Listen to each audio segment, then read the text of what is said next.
acara kita di T-Talks hari ini. Teman-teman, hari ini kita akan banyak ngebahas tentang topik-topik yang menarik ya, mengenai tentang sell in May. Tentu ini udah banyak sekali orang yang bilang, oh ini sell in May, apakah saatnya panik? Apakah sudah saatnya kita jualan dulu? Apakah kita akan buy on weakness? Nah, pada saat ini kita akan coba ngebahas itu semua dengan dua narasumber penting kita ya pada malam hari ini. Nanti akan bergabung bersama dengan kita.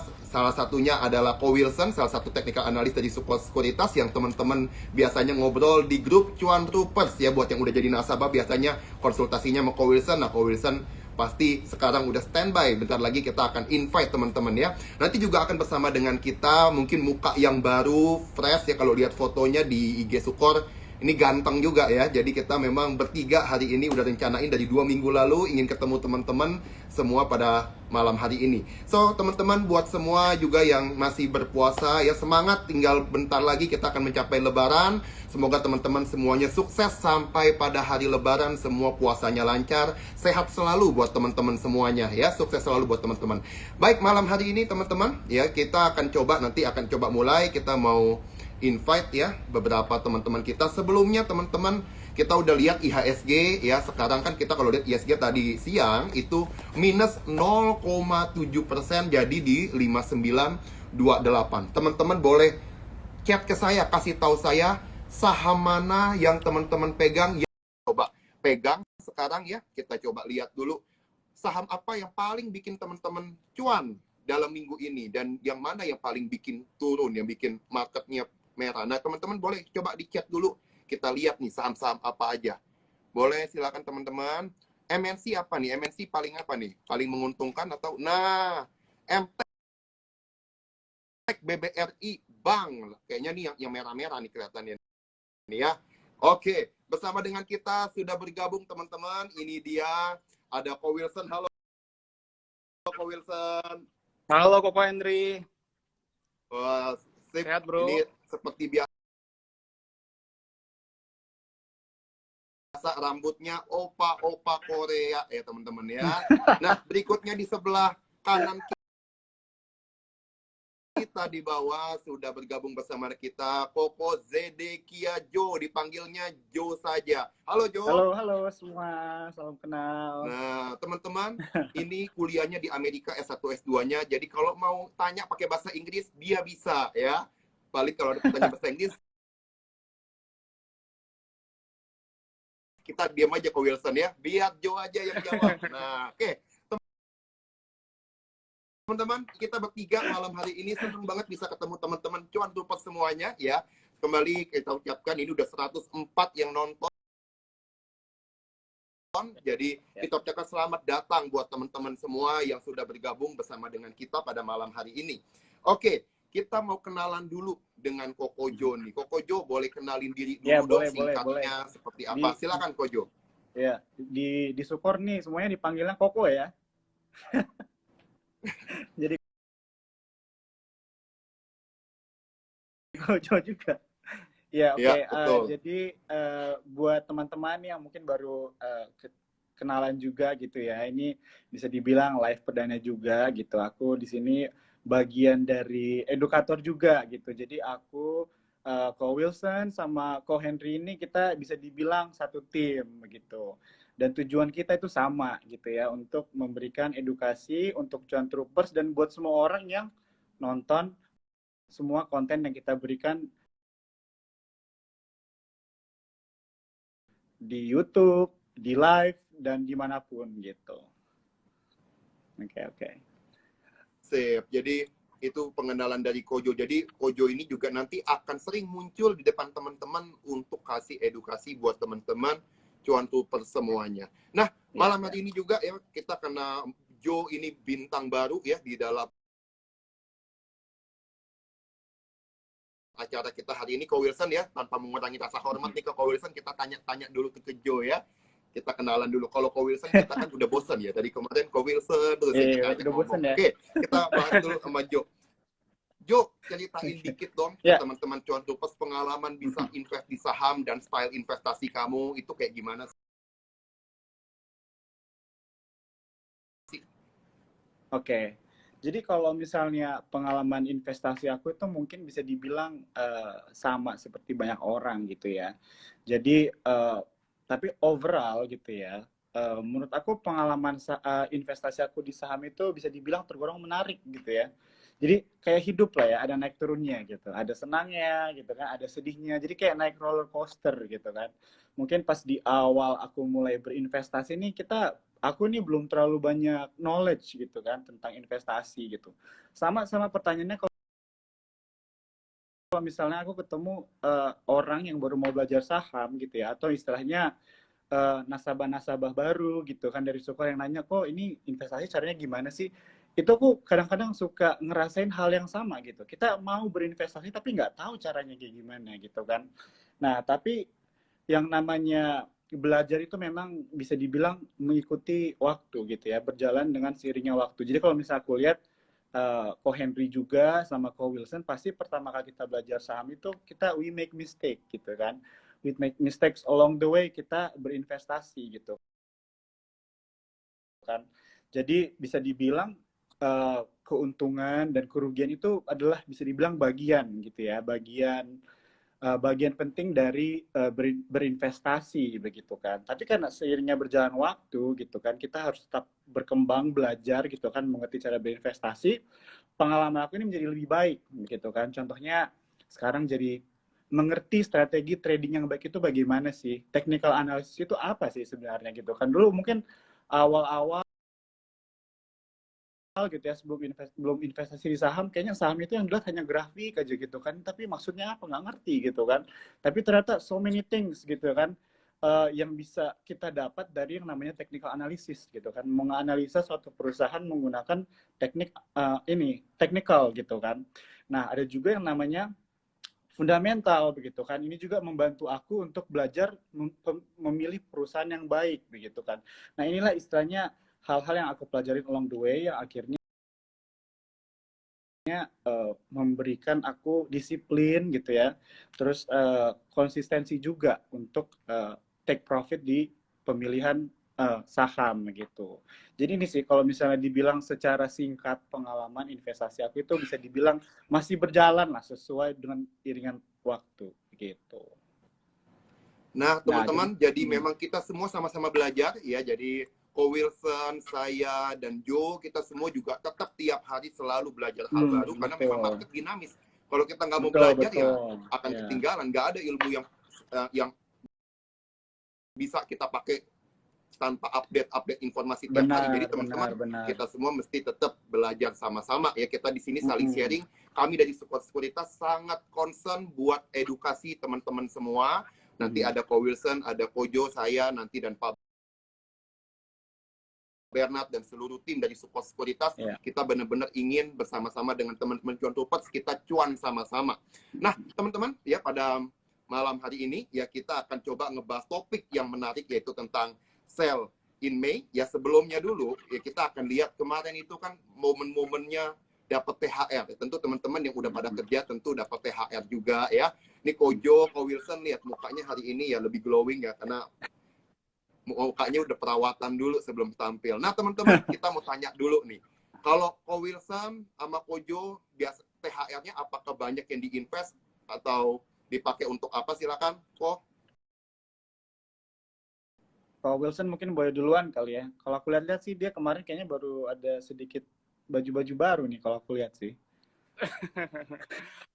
Oke, jadi sebelumnya aku mau sapa semua Cuan Troopers ya. Halo Cuan Troopers semuanya, thank you so much udah hadir ya, udah nonton acara kita pada pada malam Sabtu ini ya teman-teman ya. Friday night ya kita berkumpul hari ini akan membahas topik yang menarik ya, itu ada sell in May gitu ya, apakah masih relevan gitu. Nah, sebelum juga kita menyapa nih kepada thank you so much ya, Brojo, welcome to Sukor, dan kita akan berdedikasi untuk membangun ya namanya komunitas yang semakin bagus dan mengedukasi Cuan Troopers semuanya di sini gitu. Nah, jadi mengenai THR kemarin ya, oke, jadi kita semua udah mendapatkan THR gitu. Kalau saya sendiri gimana gitu? Oke, jadi teman-temannya kalau saya sendiri kemarin THR-nya dipakai buat apa gitu? ya beberapa kita beliin lah gitu ya buat beli baju gitu. Mumpung lagi diskon nih ya teman-teman ya. Banyak baju-baju bagus yang diskon kita beli gitu. Terus sisanya di mana gitu? Sisanya tetap diinvestasikan teman-teman. Kenapa? Karena kalau kita lihat banyak saham-saham sekarang itu udah mulai murah gitu teman-temannya, udah berada di area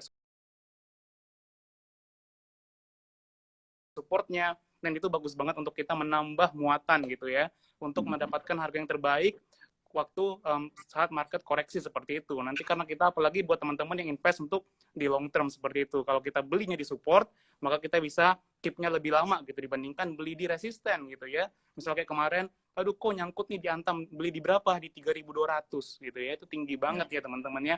Jadi itu bakal lama, jadi kalau kita mau investasi, don't invest ketika harganya di pucuk, itu bukan investasi, tapi terpaksa investasi gitu ya. Karena apa? Karena emang nyangkut gitu ya teman-teman ya. Jadi kalau kita mau investasi, make sure juga ketika dia harganya lagi berada di supportnya seperti itu, kurang lebih Kokojo dan juga Ko Henry ya. Kalau Kokojo sendiri gimana nih? Kayaknya semakin keren ya, semakin mau deket lebaran gitu. Oh gitu ya, kerennya cuma waktu mau dekat lebaran aja. Oke, jadi kalau misalnya THR ini gitu ya, sebenarnya menurut aku, kalau misalnya kita lihat dari sisi personal finance-nya gitu ya kan, THR ini bisa dibilang sebenarnya pendapatan tahunan begitu ya. Ini mungkin aku mundur sedikit gini ya, pendapatan tahunan. Karena contohnya gini, kalau misalnya kan kita ini ada pendapatan bulanan dan ada pendapatan tahunan begitu kan. Nah, pendapatan THR ini adalah pendapatan tahunan kita. Sometimes memang banyak orang nih mikir THR ini bagusnya kita langsung lamsam aja gitu kan di saham, diinvestasikan gitu kan di saham, atau bagusnya gimana nih atau enggak Joe gitu kan bagusnya. Nah, kalau misalnya aku bilang sebenarnya tergantung gitu kan, karena setiap orang itu mempunyai lifestyle yang berbeda-beda begitu kan. Ada orang contohnya dia menggunakan THR-nya itu untuk full dikhususkan untuk hari raya begitu kan, jadi dihabisin gitu kan, nggak ada lagi nabung-nabung atau investasi gitu kan. Nah tapi juga ada orang gitu kan istilahnya membudgetkan gitu kan THR-nya ini gitu kan. Contohnya untuk teman-teman kita gitu ya yang beragama Muslim, beragama Islam gitu kan, yang namanya zakat itu adalah prioritas begitu kan. Setelah THR kita dapat, pasti ini kan kita sudah mengalokasikan zakat ini gitu kan. Nah, nanti sisanya dari THR itu berapa? Nah, itu kita alokasikan untuk kebutuhan kita sehari-hari gitu kan. Nah, dari setelah kita sudah mengalokasikan semuanya, sisanya itulah biasanya yang aku selalu sarankan untuk kita investasikan begitu kan. Soalnya kalau misalnya kita lihat juga, kita nggak bisa gitu kan, apa istilahnya, untuk personal finance itu nggak one size fit all juga begitu kan. Jadi kita harus memastikan bahwa istilahnya keuangan kita juga bagus gitu kan secara keuangan, supaya kita bisa investasinya itu maksimal gitu kan, profitnya. Contohnya gini deh, kalau misalnya kita bayangin kita selalu nabung di investasi tapi istilahnya kebutuhan sehari-hari kita itu ternyata kita harus selalu nombok atau kita berutang dan sebagainya, akhirnya itu kan memakan profit atau enggak return dari investasi kita gitu kan, dari saham kita. Nah itu makanya kalau dari aku investasi di saham itu sangat penting, apalagi kalau misalnya kita masih muda begitu ya, penting. Tapi at the same time kita juga harus bijak gitu menggunakan uang THR kita gitu kan, karena ingat THR itu cuma sekali setahun gitu kan. Kecuali mungkin di tahun 2030 misalnya, mungkin Ko Wilson sama Ko Henry udah dengar katanya THR bakal 2 kali katanya. Nah itu bisa tuh dilihat tuh ya buat trooper juga, di tahun 2030 Idul Fitri kemungkinan THR bakal 2 kali gitu kan. Nah tapi itu off topic. Nah jadi kalau dari aku mungkin itu sih pentingnya THR itu gitu kan. Juga kalau misalnya kita mau lihat secara prioritas gitu ya, kalau ditanya aku mungkin selalu sarankannya dari zakat itu kita selalu ada 30%, habis itu kan kebutuhan hari raya itu 50%. Soalnya hari raya kan banyak ya yang mau dibeli ya buat keluarga gitu kan, kita mau makan bersama keluarga besar, mungkin kita mau beli baju baru, mungkin kita mau kasih hampers buat teman-teman dekat saudara kita di mana mereka berada. Nah, itu kan menjadi kebutuhan juga kan. Nah, jadi 50, 30, sisanya 20% itu kita masukkan di investasi atau enggak di tabungan kita begitu. Nah, tapi aku mau tambahin sedikit lagi, sebenarnya ini tergantung juga begitu ya, karena bisa dibilang tergantung dari risk profile kita nih. Kalau misalnya kita masih single, biasa aku bilang kalau orang muda gitu ya, sebenarnya daya untuk berinvestasinya itu bisa lebih besar karena dia risk profile-nya itu sebenarnya bisa lebih agresif gitu ya. Setuju ya kalau Wilson sama Ko Henry ya, begitu kan? Karena kita masih muda nih gitu kan. Karena kalau misalnya kita masih muda, THR kita ini misalnya sebenarnya porsinya masih bisa lebih besar gitu kan untuk kita masukkan ke investasi gitu kan. Karena kalau masih muda ini kita lebih banyak more recovery time gitu. Kalau misalnya kita berinvestasi gitu kan, karena kita masih muda nih, kita bisa recover kalau misalnya yang namanya saham ya naik turun gitu ya, berfluktuasi walaupun kalau misalnya kita tarik secara big picture-nya memang trennya itu naik begitu kan. Nah, kita juga keuntungannya kita berinvestasi dari muda itu kita bisa save more, betul ya. Compounding effect itu semakin lama kita berinvestasi gitu kan, hasil akhirnya itu akan lebih besar daripada orang yang baru mau mulai investasi di uh, di terakhir gitu dari periode itu kan. Nah, terus kalau masih muda juga kita bisa belajar cara risk taking ability gitu kan. Karena kita masih muda seperti aku udah jelasin tadi, kita bisa lebih mengambil resiko sebagai orang muda begitu kan. Karena kita mungkin belum terlalu banyak tanggungan gitu kan. Mungkin ada yang belum berkeluarga, cicilan juga belum banyak begitu kan. Belum harus cicil KPR lah atau apa dan sebagainya. Jadi disinilah sebenarnya saatnya buat kita anak-anak muda itu untuk mulai belajar berinvestasi gitu kan. Bisa dibilang ini adalah umur-umur produktif kita itu kan gitu ya, milenials apalagi kan. Dan sekarang udah mulai Gen Z juga sudah mulai banyak berinvestasi. Nah, itu aja sih kalau misalnya dari aku, THR itu sebenarnya kita bijak aja cara memakainya gitu kan. Personal finance kita rapi, habis itu kita tinggal menabung di saham investasi begitu. Kalau misalnya Ko Wilson gimana? Ada pandangan kalau misalnya THR itu bagusnya kita alokasinya kemana? Iya, jadi kalau THR sebenarnya ini menarik banget ya, Ko Hendri ya. Kalau THR ini kan istilahnya itu kita dapatnya sekali setahun ya. Tadi udah dibilang ada pendapatan tahunan, ada pendapatan bulanan gitu ya. Betul. Dan pendapatan seperti THR ini juga kita kalau misalnya cuman kita beliin untuk yang konsumtif doang, tentu ya itu habis begitu aja gitu, habis selesai gitu ya. Tetapi teman-teman alokasi dengan baik seperti itu. Disisain misal untuk investasi berapa persen, 20%, 20%-nya lagi ditabung gitu ya. Ingat teman-temannya kalau investasi itu beresiko, jadi jangan langsung all in semuanya gitu. Bisa sisakan juga untuk cash juga ya buat teman-teman semuanya gitu. Dan kalau yang sisanya lagi ya teman-temannya bisa juga pakai untuk ya beli barang-barang yang teman-teman butuhin gitu, atau yang lagi pengen ya makan lebih enak ya boleh, itu sekali seperti itu. Oke, kalau Ko Hendri gimana nih? Kita belum tanya Ko Hendri nih, gimana nih? Iya, Ko Hendri.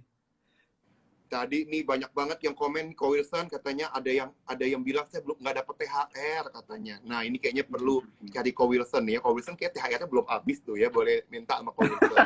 Ya terus nih ada yang berbagi, bilang, bro, ya. kata Mbak Aini, ini Mbak Aini kayaknya nih teman dekatnya Wilson, dia bilang Wilson dia tahu banget katanya Wilson habis beli iPhone. Saya juga tahu memang kemarin Wilson habis beli iPhone teman-teman. Jadi kita ucapin congratulations dulu nih ke Ko Wilson ya. Mungkin saham MPPA dia kemarin untung banyak. Dia langsung dibeli handphone ya. Nah, teman-teman, jadi kita malam hari ini kita udah banyak ya sharing ya. Jadi pendapatan boleh naik dengan THR kita naik, tetapi pengeluaran itu belum tentu harus teman-teman naikin ya. Kalau saya sih, kalau memang setiap gaji kita juga ada yang kita saving, nggak mungkin habis semua gitu. Yang saving itu aja dipakai, tapi kalau THR mah saya lebih banyak ke invest kok. Jadi begitu teman-teman. Oke, kita akan masuk ke topik utama kita, yaitu tentang sell in May, teman-teman. Ya, kita akan tanya dulu dari sudut pandang mungkin sejarahnya dulu ya. Kalau teman-teman mau tahu sell in May seperti apa, kita mau tanya Kojo dulu. Kojo ini lumayan nih belajar tentang sell in May, historinya tuh seperti apa. Silakan Kojo dibahas. Oke, makasih Ko Henry. Oke, jadi banyak mungkin cuan troopers gitu ya, teman-teman kita yang udah investing sebelumnya gitu ya, tahu yang namanya phenomenon gitu ya, atau bisa dibilang phrase sell in May and go away gitu ya. Ada yang bilang cuma sell in May aja, ada yang bilang sell in May and go away. Tapi sebenarnya panjangnya itu namanya itu sell in May and go away, come back on Saint Leger's Day. Itu sebenarnya. Nah, ini originality-nya sebenarnya datang dari negara Inggris begitu kan. Jadi strategi sell in May ini untuk melikuidasi stock holdings kita gitu ya, atau saham yang kita pegang begitu kan, kita likuidasi semua, habis itu kita re-establish stock position kita, balik lagi di bulan November begitu kan. Nah ini sebenarnya bisa dibilang strategi sell in May begitu kan. Tapi apakah does it really work gitu kan? Nah ini akan dijawab nanti sama Ko Wilson di belakang, kita pakai data juga. Tapi untuk tahu originalnya sebenarnya sell in May ini datang yang udah aku jelasin gitu ya dari Inggris. Ini phrase ini mengacu kebiasaan dari bangsawan di Inggris, pedagang gitu ya, merchants bahasa Inggrisnya, dan banker. Jadi mereka itu dulu gitu ya, mendekati bulan Mei, mereka itu meninggalkan kota London gitu. Mereka meninggalkan kota London dan mereka itu melarikan diri dalam tanda kutip liburan gitu ke daerah-daerah di sekitar Inggris gitu ya. Kalau misalnya teman-teman contohnya yang suka keluar negeri gitu ya, paling tahu nih kalau misalnya kita beli tiket paling mahal tuh bulan apa? Bulan-bulan summer gitu kan. Mulai Mei sampai Agustus itu paling mahal. Namanya apa ya kalau di tiket itu? Oh, high season begitu ya. Nah, jadi inilah acuannya begitu kan. Kenapa orang-orang itu sell in May and go away gitu. Mereka jual nih, mereka likuidasi semua stoknya dan mereka go away liburan begitu. Jadi bisa dibilang dari sinilah kenapa pasar modalnya itu sepi begitu kan. Nah, tapi ada lanjutannya lagi bilang and come back on Saint Leger's Day begitu ya. Apa sih Saint Leger's Day itu? Saint Leger's Day itu singkatnya itu adalah mengacu ke balap kuda di Inggris, namanya Saint Leger's Day gitu kan, race horse gitu ya kalau nggak salah. Jadi kayak pacuan ras kuda murni yang diadakan pada pertengahan September begitu kan. Nah tapi kalau kita lihat September itu sebenarnya awal mula orang udah selesai liburan begitu ya. Jadi musim panasnya itu udah selesai, udah mau masuk ke fall season begitu istilahnya. Nah jadi inilah sebenarnya fenomena ini mulainya begitu. Nah ini kan di Inggris dan mulailah teradopsi di Amerika gitu karena orang itu mulai liburan juga summer di sana itu mereka mulainya Memorial Day. Itu Memorial Day itu kalau nggak salah di akhir Mei kayaknya 30-31 begitu kan. Dan balik lagi di Labor Day. Labor Day itu tanggal 6 September begitu ya. Nah, ini meniru tren yang ada terjadi di Inggris dan mengadopsi frase sell in May ini. Jadi kita bisa lihat ini sebenarnya hanya dari dulu gitu ya. Orang liburan makanya pasar modalnya agak sepi gitu kan. Terus di Amerika juga sama gitu kan. Empat musim kan. Di Indonesia kita cuma 3 musim ya. Panas, hujan, sama banjir kayaknya. Gitu ya. Nah, jadi pokoknya gitu aja. Jadi apakah di Indonesia ini gitu di IHSG ini sebenarnya sell in May ini fenomena ini bisa diadopsi atau enggak sih? Nah, itu sebenarnya akan kita bahas begitu ya. Nah, aku juga sini sebenarnya ada sedikit statistik juga gitu ya, aku siapin kalau misalnya kita lihat di S&P 500 gitu ya, di indeks di Amerika, pasar modalnya, dari Januari 1928 sampai Maret 2020 gitu ya, average-nya return-nya itu di 5,1% gitu. Tapi kalau dari Mei sampai Oktober, ingat di range sell in Mei itu, dia itu di 2,1%. Begitu kan, 5,1 setelah mereka udah balik, nah gitu kan, pas mulai liburan musim panas itu 2,1 begitu kan. Nah jadi kalau misalnya dilihat secara statistik dari November-April, periode November-April gitu ya, selama 91 tahun gitu, positif return-nya itu ada di 65 tahun itu. Jadi dari 91 tahun, 65-nya itu positif return-nya dari November sampai April. Nah tapi kalau dari Mei sampai Oktober, dari 92 tahun, positif return-nya itu cuma ada di 60 tahun gitu. Jadi 92 cuma 60 yang positif. Nah, misalnya di sini sebenarnya kalau misalnya kita lihat lebih dalam lagi gitu kan, kita nggak bisa menjadi acuan juga gitu. Setiap bulan Mei sampai bulan September gitu ya atau Agustus bakalan minus gitu, bakalan negatif, nggak juga begitu. Tapi kalau misalnya kita melihat kontrasnya gitu ya, dari bulan Mei sampai bulan September, terus dari Oktober sampai Februari gitu ya, atau Maret, atau April, ada sedikit perbedaan. Nah, begitu. Ini sebenarnya originalnya dari sell in May dan sedikit statistik dari S&P 500 gitu. Mungkin kalau dari Ko Wilson sama Ko Henry sendiri gimana nih? Apakah fenomena sell in May ini teradopsi di pasar modal kita di Indonesia? Boleh Wilson, silakan Wilson. Oke, jadi wah udah keren banget ya contour semuanya dari penjelasan dari Koko Jo ya, udah lengkap tuh dari awal sampai habis gitu ya mengenai sejarah dari sell in May ini. Jadi emang menarik ya teman-temannya kalau kita lihat dalam tiap kalender gitu teman-teman ada yang namanya jargon-jargonnya gitu ya. Kalau Desember kita ada punya yang namanya kalau Januari effect ya paling terakhir ya teman-teman ya. Kalau Desember ada Windows dressing seperti itu ya. Kalau di Mei ini ada juga jargon seperti itu, sell in May and go away gitu ya teman-temannya. Nanti kita bakal balik lagi di bulan November seperti itu ya. Bagaimana kalau di IHSG sendiri? Kalau kita lihat ya di IHSG berdasarkan data selama 20 tahun terakhir ini emang kalau dilihat itu di bulan Mei sampai Oktober itu ada dari 20 tahun terakhir itu 7 kali ya ISG merah teman-teman ya pada periode Mei sampai Oktober ini gitu ya pada setiap tahun gitu. Sementara pada bulan November sampai April itu ada sekitar 4 dari 20 gitu ya ISG merah di bulan November sampai April gitu. Jadi dari statistik ini kita bisa lihat bahwa emang IHSG pun itu cenderung mengalami pelemahan gitu ya 100% meskipun tidak selalu gitu ya. Maksudnya itu adalah probability-nya kecil gitu ya. Jadi istilahnya ini 7 out of 20 gitu. Jadi sekitar 35% peluangnya IHSG itu merah pada bulan Mei sampai Oktober ya, 100% pada bulan Mei sampai Oktober setiap tahun gitu.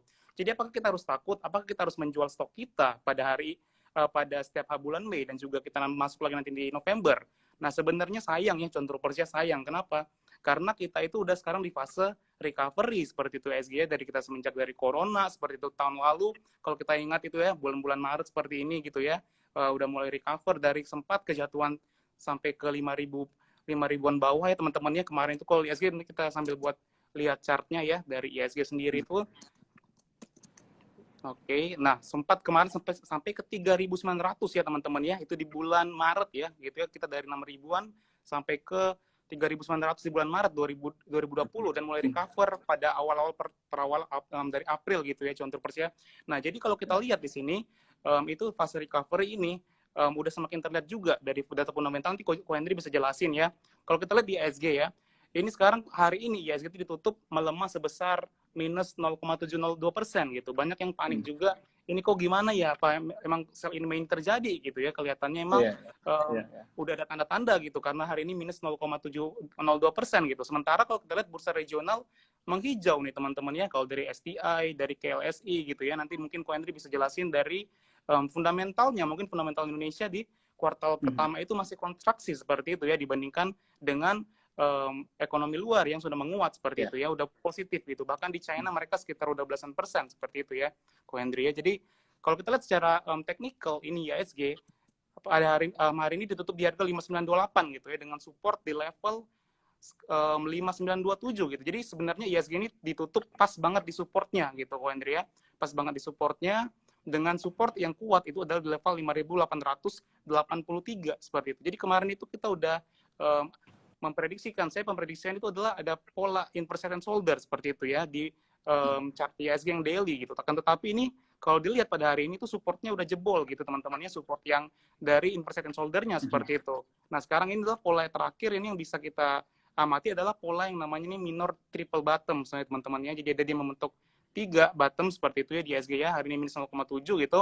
Jika hari Senin nanti ada perlawanan gitu teman-temannya, kita berharapnya ada perlawanan karena itu adalah sebuah tanda candle confirmation seperti dalam technical analysis gitu ya.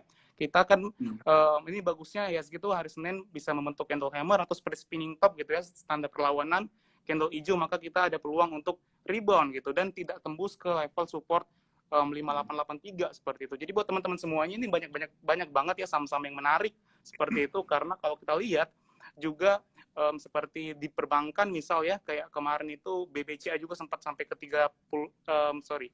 29.900 ya, if I'm mistaken itu di bottomnya seperti itu ya. Itu kita jarang banget dapetin saham BCA di bawah 30.000 seperti teman-teman ya. Dan banyak juga saham-saham yang menarik yang disupport seperti BBTN seperti itu ya. Dan kalau kita lihat mendekati yang namanya Lebaran ini, RALS kemarin itu udah sempat naik tinggi teman-teman, sekarang ini koreksi cukup jauh ya. Jadi ada kesempatan kita bisa collect lagi teman-temannya di area sekitar 700 seperti itu. Jadi ini adalah saat-saat koreksi ini, saat-saat yang bagus lah untuk kita mulai perhatikan saham-saham yang bisa menarik lah seperti itu di area supportnya. Gitu Ko Hendry. Jadi buat teman-teman semuanya, John Troopers, itu ya stay calm aja, jangan sampai takut gitu ya. Harus berani teman-temannya untuk membeli saham-saham yang berkualitas dan juga lagi murah-murahnya gitu teman-temannya. Kayak kemarin itu misal kayak saham Inco gitu ya, Inco sampai sempat jatuh ke di bawah berapa ini, kita lihat dulu itu low-nya dia kemarin di level 4.160 gitu ya. Kita dari Cuan Troopers Channel sudah kita rekomendasi ini buat teman-teman semuanya, pada takut kan nanti Inco jatuh di bawah 4.000 gitu. Ternyata di situ ada pola double bottom teman-teman ya. Dan sekarang udah harganya 5.100. Luar biasa kan teman-teman ya. Jadi itu ketakutan teman-teman kayak di saham kayak Inco, Antam gitu ya. Ternyata itu kita bisa lihat sekarang dia udah reboundnya udah cukup kencang seperti itu. Mungkin ada yang ngerasa kayak terlambat gitu ya, masuk di Inco sekarang udah dari 5.100. Jadi ya welcome aja gitu buat teman semuanya. Dan juga kita tetap juga yang namanya disiplin ya, apalagi buat yang trading. Karena pasar kita sekarang masih sideways ya. Gitu. Kita meskipun kita optimis dengan pemulihan ekonomi, kita tetap juga yang namanya harus ada namanya plan gitu ya teman-teman ya. Apapun yang terjadi di market, kita harus tahu apa yang harus kita lakukan. Yaitu dengan cara disiplin. Kita harus tahu gimana kalau trading itu harus ada money manajemennya, pasang stop loss-nya di mana, dan juga teman-teman juga harus bisa yang namanya mengatur stock universe-nya gitu teman-temannya. Harus tahu dulu lah gitu. Yang mana yang mau dibeli itu berdasarkan dari ini sektor rotations juga seperti itu Ko Hendry. Oke. Jadi teman-teman tadi udah teman-teman tangkap ya dari sejarahnya sell in May tadi udah diceritain oleh Joe, dan juga tadi secara di IHSG Ko Wilson masih optimis ada kemungkinan hari Senin minggu depan, walaupun cuma Senin dan Selasa teman-teman ya market akan buka karena Rabu, Kamis, Jumatnya kita libur, tapi teman-teman tidak menutup kemungkinan ini pola yang diprediksi oleh Ko Wilson ya, ini kita berharap akan terjadi namanya triple bottom. Kalau triple bottomnya confirm dan hammer dan atau spinning top tadi jadi confirmation pattern-nya, ini bisa membuat ada breakout dan kemungkinan bisa naiknya lebih tinggi lagi. Nah, teman-teman, kalau kita lihat memang tadi yang dibahas oleh Ko Wilson, ya memang sell in May itu kalau teman-teman lihat sebenarnya dari 2011 sampai tahun 2020, itu sebenarnya hanya 4 kali terjadi penurunan, 6 kalinya untung. Setiap bulan Mei loh ya. Jadi sebenarnya sell in May ini menurut saya pribadi teman-teman itu seperti pepatah kalau orang dulu bilang banyak anak banyak rezeki. Nah, apakah banyak anak banyak rezeki? Belum tentu. Sekarang biaya sekolah mahal, betul nggak? Kalau ada orang bilang hemat pangkal kaya, belum tentu. Kalau orang hemat tapi dia nggak invest, ya nggak kaya-kaya juga. Dia nggak kerja, nggak kaya-kaya juga, betul nggak? Jadi teman-teman nggak bisa kita lihat sekilas kayak begitu. Jadi itu kayak pepatah aja lah ya. Tapi kalau secara data sebenarnya Mei itu nggak seserem yang teman-teman pikir. Nah, mungkin kita akan bahas mungkin sedikit Ko Wilson ya tentang fundamental apa yang terjadi di market, kenapa bisa sideways ya teman-teman. Kita coba pelajarin teman-teman sekitar beberapa waktu lalu itu ada 3 lembaga yang bikin proyeksi dari pertumbuhan ekonomi Indonesia itu diturunin. Yang pertama ada IMF ya, Bank Indonesia, dan juga Asian Development Bank. Mereka awalnya prediksi Indonesia itu growth ekonominya ada di sekitar 4,8% sampai 5,3%. Tapi tiba-tiba mereka pangkas, mereka potong, jadi IMF bilang kemungkinan turun deh jadi 4,3% pertumbuhan ekonominya. Kata Bank Indonesia 4,1 sampai 5,1% deh. Target dari kami berubah, diturunin dikit. Asian Development bilang 4,5%, dari awalnya targetnya 5,3%. Jadi ketika mereka turunin, kita mesti lihat penyebabnya apa. Mereka tentu ngelihat, oh inflasi Indonesia kok rendah, cuma di bawah 1,5%, kecil banget nih. Terus juga indeks keyakinan konsumen kita masih pesimis 93. Tapi teman-teman, indeks keyakinan konsumen kita itu jauh lebih baik dibanding Februari. Februari itu cuma 85, sekarang 93. Berarti orang udah makin optimis. Jadi sebenarnya kita lihat data nggak bisa cuma lihat sekilas gitu ya. Nah cuma ketika Indonesia marketnya itu proyeksinya diturunin, pas aja momentumnya sama. Kalau teman-teman lihat ya, di Amerika ekonominya lagi pulih. Purchasing Manager Index-nya 64,7. Jadi ekspansinya luar biasa manufakturnya. Pengangguran dari awalnya 6,2% jadi turun jadi 6%. Inflasinya kuat, Consumer Price Index-nya naik 2,6%. Jadi di Amerika pulih, orang ngerasa, wah Indonesia proyeksinya diturunin. Sedangkan di Amerika bagus. Lihat ke China, China GDP kuartal satunya naik 18%. Wah China udah pulih nih. Lihat Singapura yang biasanya resesi, tiba-tiba kuartal 1 pertumbuhan ekonominya naik jadi 0,2%. Jadi teman-teman, market langsung sideways. Kemarin sepanjang bulan April, kalau teman-teman lihat ya, itu net sell, foreign net sell-nya itu 2,38 triliun sepanjang bulan April. Dan yang unik adalah, teman-teman bisa lihat nanti data di OJK, itu asuransi unit link, itu turun loh. Jumlah orang yang naruh di unit link turun 35%. Tentu teman-teman tahu ya, kalau orang taruh di unit link kan sebagian buat invest, sebagian buat insurance. Nah, yang investnya kalau itu turun ya buat masuk ke pasar modalnya juga jadi dikit. Nah, Kedua juga, ketika market udah sideways karena orang net sell-nya gede, terus asuransi pada turun, hedge fund juga yang selama ini masuk dana campuran, yang ngelola reksadana, mereka jadi masuknya, aduh ke saham jadi lagi pada lemes, IHSG volumenya nggak gitu kuat, transaksi inflow-nya nggak gitu banyak, ya udahlah kita masukin dulu ke bonds, masukin dulu ke sektor yang lain. Akhirnya ya market sideways dulu. Nah, tapi teman-teman, perlu teman-teman lihat sekarang ada sentimen apa yang membuat saya begitu optimis ngelihat ke depannya. Teman-teman, di review kita, ya adik kita perlu lihat review leading indicator Indonesia. Ekonomi Indonesia itu sekarang Purchasing Manager Index kita itu 54,6. Ini adalah rekor tertinggi yang pernah terjadi di Indonesia, 54,6. Berarti manufaktur kita semua sedang bergeliat, semua sedang growth. Ditambah ekspor kita di kuartal pertama naik 17%, impor naik 25,73%. Kenapa ekspor dan impor penting? Karena teman-teman tahu ya, impor kita itu 70% adalah bahan baku. Kalau sampai impor naik, berarti bahan baku kita impor lebih banyak, tentu manufaktur yang tadi kita bilang growth 54,6 Purchasing Manager Index ini kedukung. Jadi sekarang benar-benar manufaktur kita tuh lagi pulih, mereka tuh lagi bangkit. Data Gaikindo, world sales kita naik untuk penjualan mobil itu naik 72,57% month on month, jadi dalam bulanan, di bulan Maret. Badan Koordinasi Penanaman Modal bilang realisasi investasi kita naik 4,3%. Jadi teman-teman kalau lihat data ini, secara leading indicator, semua data ini sedang membaik ekonomi kita. Tinggal kita tunggu di kuartal 2. Kenapa Mei saya agak lebih optimis sekarang dibanding, sell in Mei bahaya nggak? Kalau teman-teman sebenarnya lihat ada beberapa sentimen penting ya. Pertama, ini Mei ini bulan puasa tuh lebaran. Biasanya kan lebaran ada kadang-kadang bulan Juni ya. Sekarang bulan puasa ditutupnya di bulan Mei. Otomatis THR jadi menggerakkan ekonomi. Kedua, stimulus sekarang lagi gede-gedenya. Tahun lalu mana ada stimulus PPNBM mobil 0%. Suku bunga Bank Indonesia 3,5% rekor terendah.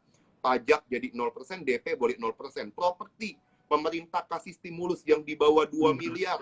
Semuanya pajaknya bisa 0%, DP-nya 0%, suku bunga juga sekarang lagi di level yang murah. Jadi teman-teman, kalau kita lihat leading indicator-nya, teman-teman justru saatnya invest. Nah, yang menarik adalah, Kak Henry, apakah ada tanda-tanda bahwa sideways ini akan berakhir? Teman-teman, kita akan coba lihat ya. Ini saya kumpulin ada beberapa data yang buat teman-teman lihat nih.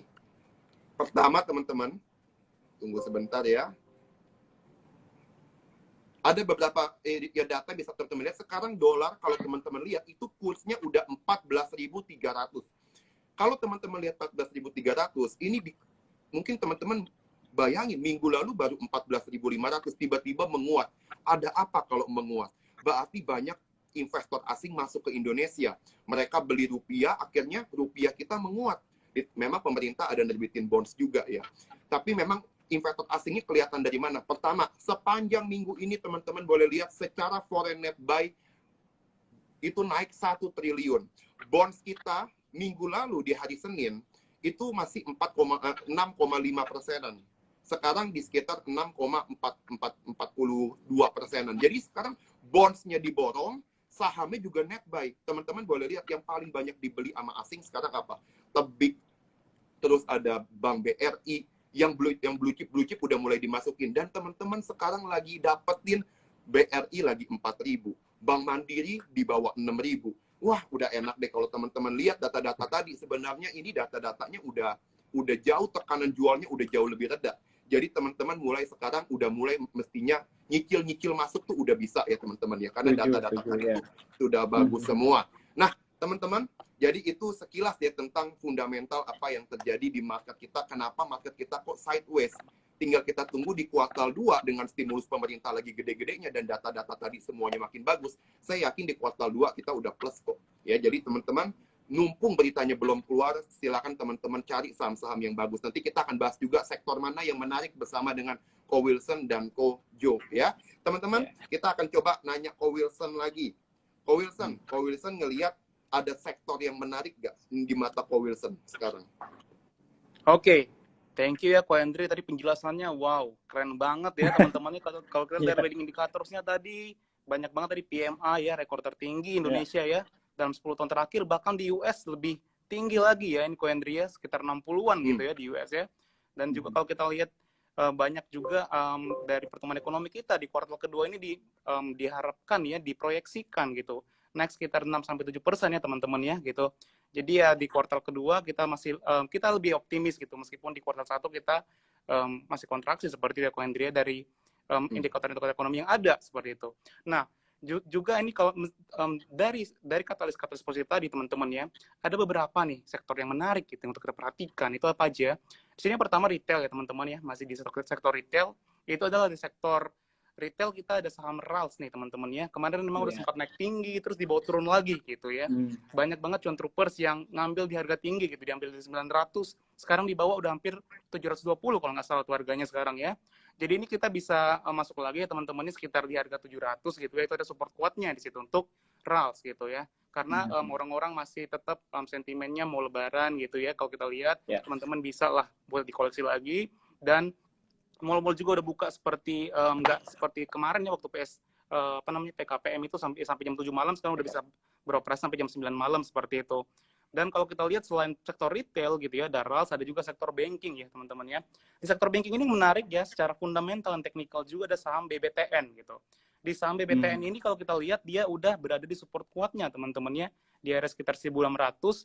Jadi teman-teman bisa ambil ya BBTN-nya, terutama yang suka investasi jangka panjang, murah banget ya secara teknikalnya udah disupport. Dan juga kalau secara fundamental kita lihat dia di kuartal pertama itu mengalami kenaikan net income-nya sekitar 20% segitu ya Hendria ya, untuk BBTN gitu. Dan BBCA juga mengalami peningkatan ya teman-teman. BBCA juga menarik yang kedua ya. Banyak yang tanya berapa sih kok target BBCA sebenarnya. Kalau saya selalu bilang target BBCA adalah 100.000 teman-teman ya. Tapi sampai kapan gitu. Nah teman-teman harus invest jangka panjang gitu ya buat teman-teman semuanya. Jadi ya mungkin 10 sampai 15 tahun ke depan seperti teman-teman ya. Ini adalah salah satu saham blue chips dan juga yang mempunyai market kapitalisasi terbesar di Indonesia gitu ya, Bank BCA. Yang ketiga ini ada saham dari otomotif ya teman-teman ya, heavy equipment. Itu bisa teman-teman perhatikan ASI teman-teman ya, Astra International. Kemarin udah sempat juga rebound dari support kuatnya ya, sekarang dia ada potensi membentuk pola yang namanya itu kita bilang inverse head and shoulder ya. Jadi buat teman-teman semuanya bisa dikoleksi juga untuk ASI seperti itu. Kalau dari sektor telco ya teman-teman, telekomunikasi juga menarik, karena kalau kita bilang ini dia anti corona lah gitu ya, karena orang-orang tetap pakai paket data, tetap juga orang-orang juga menggunakan, bahkan cenderung orang-orang semakin banyak berlangganan gitu ya ke IndiHome misal seperti contohnya gitu. Jadi yang menarik di sini adalah Telkom ya teman-teman ya. Kalau kita pilih satu tuh Telkom. Kenapa Telkom? Karena juga udah koreksi teman-teman di daerah support. Jadi jangan takut buat serok ya kalau kita bilangnya, atau buat beli di harga murah gitu. Banyak cuan troopers terutama investor yang pemula gitu ya takut beli ketika turun gitu. Tetapi berani ketika terbang gitu ya. Akhirnya banyak yang nyangkut gitu ya teman-teman ya. Jadi kita kesempatan buat teman-teman beli di harga di dekat support gitu untuk Telkom gitu ya. Jadi di Telkom itu ada di telco ada Telkom ya, di banking ada BBTN BBCA, retail teman-teman bisa perhatikan Rals, dan mungkin juga bebas teman-teman ya. Jadi kalau sekarang itu harganya udah terdiskon cukup jauh ya, dari 50% dari harga sekitar di bulan Januari, ketika Januari Effect itu ada teman-teman kayak gitu. Terus gimana nih kok kalau saham-saham yang lain kayak Nickel, Antam gitu ya, segala macamnya yang Inco gitu ya, dan juga Tins gitu, masih tetap menarik ya teman-teman ya, meskipun harganya udah naik tinggi gitu ya, karena mereka udah rebound duluan nih, meninggalkan saham-saham yang lain yang masih belum rebound seperti batubara dan juga seperti CPO ya. CPO juga udah mulai gitu. Jadi itu saya untuk yang Tins, Antam, Inco teman-teman bisa beli juga, tetapi better tunggu pas koreksi teman-temannya, karena harganya udah naik cukup tinggi seperti itu. Dari sektor CPO ini Hendria, ini juga yang menarik juga, ada sama Ali ya, Astra Agolestari gitu, karena berada di support juga sama ya. Ini sebenarnya kalau kita lihat banyak banget saham-saham yang sudah berada di support gitu, yang istilahnya itu betul, mereka ini adalah time to buy lah seperti itu buat teman-teman. Secara technical itu menarik ya teman-teman ya, buat cuan trooper semuanya ya, bisa dipilih-pilih dari sektor-sektor tadi ya. Sektor-sektor tadi juga teman-teman bisa perhatikan gitu, dan bisa dialokasikan ya berapa persen mau masuk seperti itu. Dan paling penting adalah diversifikasi. Jangan pernah beli satu saham doang ya teman-teman ya, tapi harus diversifikasi ke beberapa sektor agar semakin bagus itunya. Risk manajemennya teman-teman, don't put your eggs in one basket gitu, kalau kita bilang ya secara itunya old saying yang bagus lah gitu ya, wise words-nya gitu. Nah kalau Hendri gimana nih, sektor apa nih yang menarik bagi Hendri, dan juga fundamentalnya yang menarik nih Hendri, tapi dia kalau kita lihat bahwa dalam fundamental analysis itu kita ngelihat adalah saham-saham yang salah harga nih, Ko Hendri ya. Salah harga mungkin dari prospeknya bagus tapi masih dihargain murah banget sekarang, atau dia di bawah harga wajarnya. Ini menurut Ko Hendri nih apa aja tuh? Baik, yang pertama, kalau secara fundamental teman-teman ya, saya ngelihat sekarang kan kita kalau baca tadi pagi ada banyak berita tentang ngebahas tentang harga komoditi, pertama coal, batu bara ya. Ini di rekor yang tertinggi sekarang di level $96 per ton. Bayangin, tahun lalu ketika pandemi, batu bara itu masih $50 per metrik tonnya. Sekarang sudah $96, artinya naik hampir 2 kali lipat. Kita lihat GDP di Amerika, di China, GDP di China naik 18% di kuartal pertama. Salah satu eksportir untuk yang terbesar batu bara itu adalah kita ekspornya itu paling banyak juga ke China dan India. China itu kalau kita ekspor ada 3 ya emiten yang paling banyak ekspor ke sana, itu ada PTBA, ada Indi. Nah, 3 ini biasanya ekspornya cukup besar ini ke exposure-nya ke China. Nah, kalau saya sendiri teman-teman, saya tuh paling suka mungkin sama Adaro kalau sekarang ya. Dia harganya sudah mendekati support kalau nanti teman-teman lihat secara teknikal karena dia udah sideways dan harganya udah mendekati support. PE-nya juga di bawah 10, terus juga diversifikasi bisnisnya banyak. Jadi untuk Adaro itu salah satu yang saya suka untuk sekarang saya hold gitu. Kedua, PTBA, kalau teman-teman lihat juga sekarang kan dia bukan cuma PE-nya juga memang lebih mahal sedikit dibanding Adaro, tapi yang saya lihat potensi ke depannya. Ingat batu bara untuk jangka panjang memang ini adalah sunset industry, karena ke depannya beberapa tahun lagi ini di Eropa orang udah bank-bank itu udah nggak boleh kasih pinjaman ke perusahaan yang masih energi fosil, dianggap udah merusak lingkungan lah, dianggap tidak ramah lingkungan udaranya. Jadi ke depannya memang batu bara akan semakin dikurangin, makanya nikel semua sekarang kan sedang hype banget ya. Nah teman-teman kalau kita lihat sekarang PTBA itu mulai diversifikasi, dia mau bikin batu baranya mau diubah jadi DME, demand adder. Ini adalah demand adder ini adalah substitusi dari LPG. Jadi teman-teman di rumah yang pakai LPG ya itu nanti substitusinya ke sana. Dan kita kan masih impor kebanyakan untuk LPG. Jadi dengan nanti PTBA masuk, ini akan membuat bisnisnya itu sangat berpotensi banget buat untuk growth gitu. Jadi salah satu yang saya suka banget adalah PTBA dan Adaro untuk dari sisi teknikal dan fundamental yang sekarang sudah mendekati support dua-duanya, Ko Wilson ya. Terus juga kita lihat produksi batu bara di China. Ini lagi menurun, teman-teman, gara-gara sedang ada inspeksi keamanan di beberapa tambang di China. Ini akan bikin produksi di China menurun, sedangkan permintaan di China lagi naik-naiknya. Kenapa? Karena di sana vaksinnya itu bagus. Jumlah COVID-nya makin lama makin turun, akibatnya mobilitas orang meningkat, permintaan sumber energinya meningkat. Akhirnya apa yang dilakukan? Dia mesti impor, karena harga batu baranya naik terus. Dan dia impornya yang paling gede ya dari Indonesia juga, karena Australia masih belum masuk ya, karena masih di-ban gara-gara peristiwa tahun lalu. Nah, jadi teman-teman itu yang bisa menjadi katalis. Kita kan kemarin sempat khawatir, jangan-jangan Kak Henry kita kan banyak ekspor ke India, pengaruh nggak? Sampai sekarang belum ada data-data yang menunjukkan ada penurunan ekspor ke India, tapi minimal dengan China melakukan sekarang produksinya turun, permintaannya sedang naik, ini bisa nutupin pengurangan, mungkin potensi pengurangan dari India. Jadi untuk sektor batu bara dengan harga $96 per ton, ini benar-benar good deal banget buat semua perusahaan-perusahaan yang bergerak di sektor batu bara, terutama yang Adaro, PTBA ini yang paling saya suka ya untuk sektor ini. Nah, kedua yang saya lihat dari tren geliat sektor industri, ini kemarin data dari BPS ya, yang naik paling tinggi teman-teman, itu adalah satu, pertama informasi dan komunikasi. Makanya teman-teman kan dari kemarin banyak kan nanya MTech, nanya saham Mari, wah pokoknya yang berhubungan sama digital teknologi pokoknya ya. Nah, siapa pendukungnya? Tentu informasi telekomunikasi ini, kalau saya disuruh pilih, mungkin teman-teman bisa lihat akumulasi dari net buy asing sekarang ada di Tebik. Walaupun Tebik udah valuasinya mahal sekali. Mungkin kalau teman-teman mau ikutin yang cukup good deal untuk itu ya Tower ya, yang masih valuasinya tuh masih cukup lebih murah dibandingkan Tebik. Jadi teman-teman Tower salah satu yang teman-teman bisa lihat juga gitu ya. Karena penguasa Tower itu 3 yang Telkom, Tower sama Tebik. Jadi kalau saya sih mungkin lebih suka ke Tower-nya teman-teman. Lalu kita lihat ada jasa kesehatan dan kegiatan sosial, itu salah satu industri yang tumbuhnya cukup yang paling cepat ya. Kalau duitnya nggak terlalu banyak, saya sih senangnya kalau yang value investing, saya suka Prodia sebenarnya ya. Tapi kalau yang buat investing ya mungkin Sido muncul, itu salah satu saham investing yang menarik banget buat teman-teman masuk juga ya. Lalu pertanian, teman-teman kalau pertanian itu tumbuhnya kemarin secara kuartal 1 itu 2,95%, di kuartal 1 2021 ya. pertanian saya mungkin paling senang LSIP dan hoki ya. Karena hoki ini menariknya gini teman-teman. Hoki ini sekarang sedang dia mau ada diversifikasi bisnis ya nanti. Nah, itu nanti di Sumatera Selatan pabriknya akan dibuka ke depannya. Kedua, dia juga kita kan tahu 2020 kemarin bantuan langsung tunai itu kebanyakan dikasih beras. Jadinya ini akan bikin penjualan hoki itu bisa jadi ada saingan, yaitu bantuan langsung melalui beras.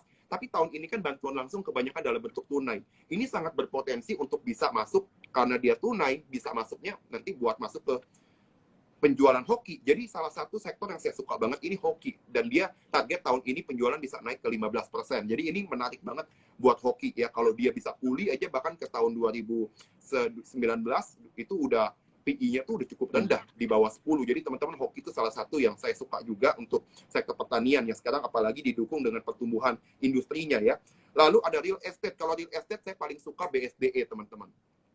BSDE otomatis dengan utangnya yang paling kecil, dia juga salah satu dari sektor properti, dia adalah yang paling banyak punya cadangan rumah di bawah 2 miliar, kan ada 3, yaitu ada Sumarekon, CTRA, dan BSDE.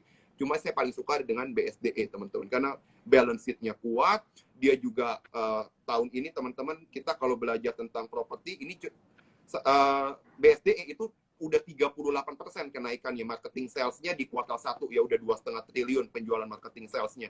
Semua sektor properti lagi bagus. CTR sektor real estate adalah BSDE. Begitu teman-teman ya. Kalau teman-teman perhatiin, bahkan sekarang ini kalau kita lihat data uang yang keluar gara-gara THR turun, Pak Wilson ya, THR kan pada turun kemarin. Berapa banyak uang yang ditarik? Teman-teman tahu nggak? 2019 uang yang keluar yang ditarik sama orang untuk dia belanja segala itu di tahun 2019 192 triliun. Di tahun 2020 ya karena PSBB turun jadi 109 triliun. Dari awalnya 192 jadi 109 triliun.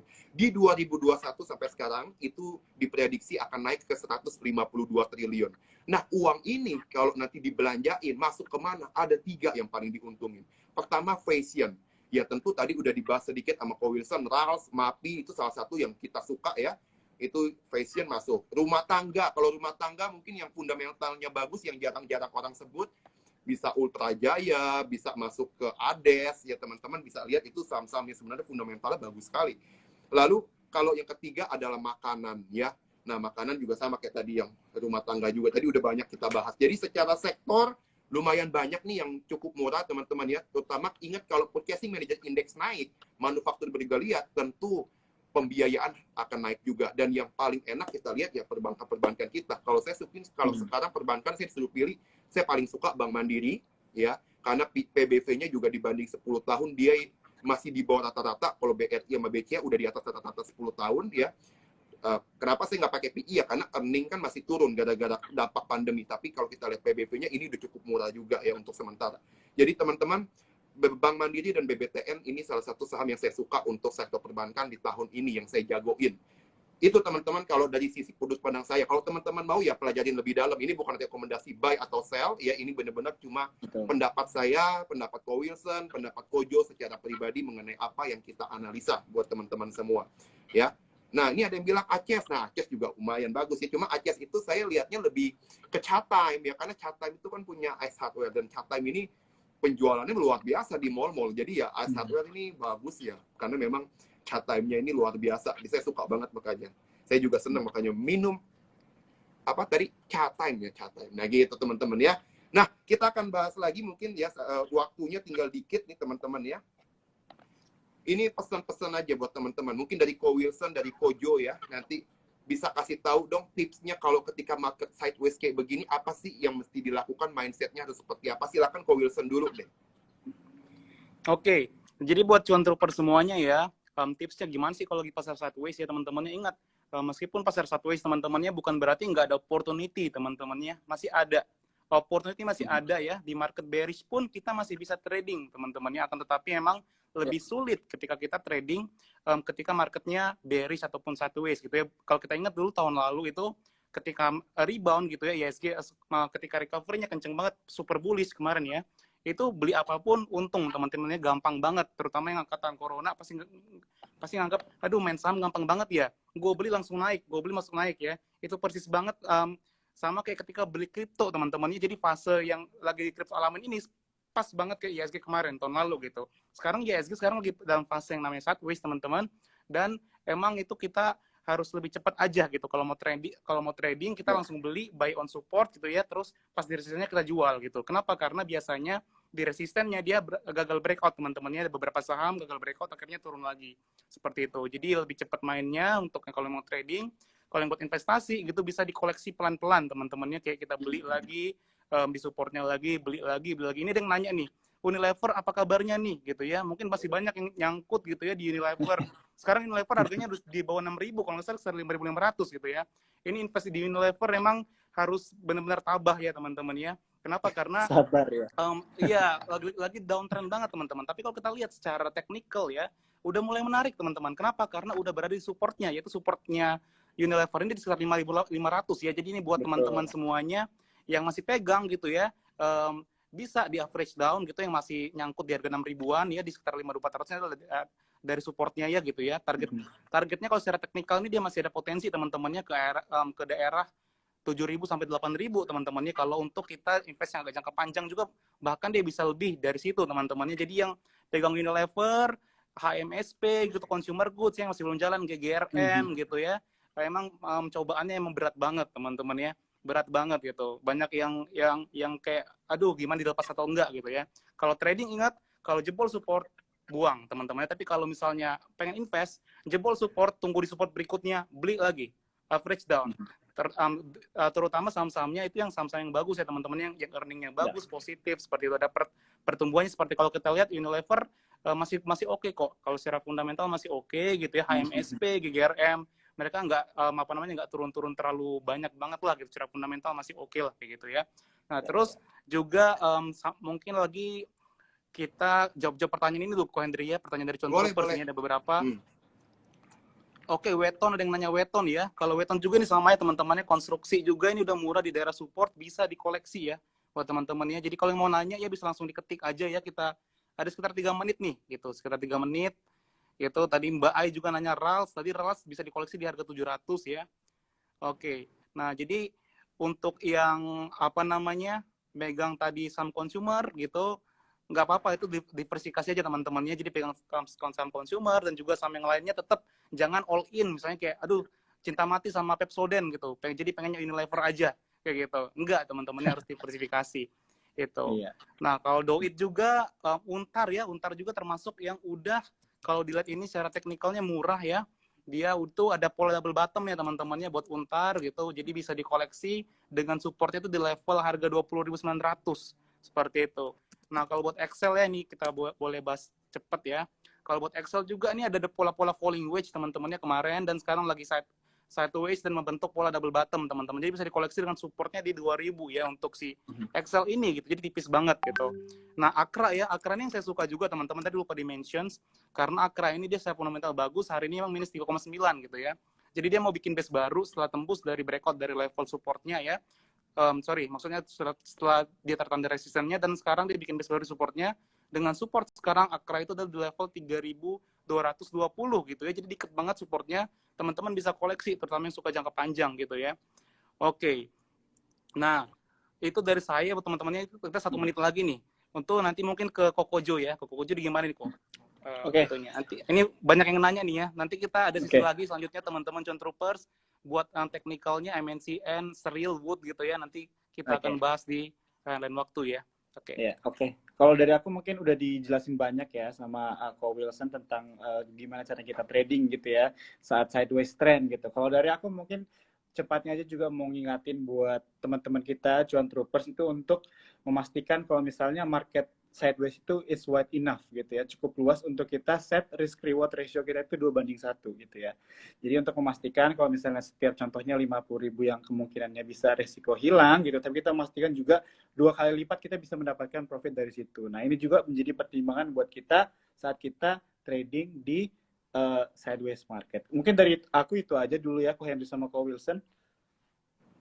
Baiklah teman-teman, terima kasih banyak nih buat Kojo yang pertama kali bergabung bersama dengan kita. Thank you banget buat insight-nya. Dan juga Ko Wilson, terima kasih banyak buat waktunya. Teman-teman tadi Ya. karena banyak sekali pertanyaan mengenai saham-saham mungkin ya teman-teman lagi pegang.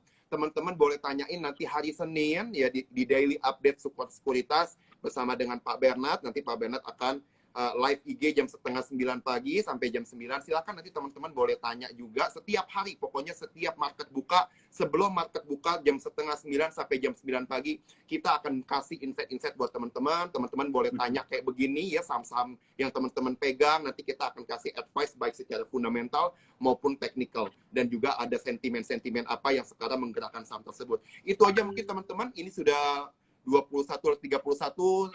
Selamat beristirahat teman-teman semuanya. Semoga teman-teman semuanya besok bangun dengan tubuh yang sehat ya. Sekali lagi terima kasih Ko Jo dan Ko Wilson. Thank you. Sama-sama Ko Wilson, Henry. Bye-bye. Thank you, Cuan Trooper. Bye-bye semuanya. Thank you, Selamat malam. Bye-bye.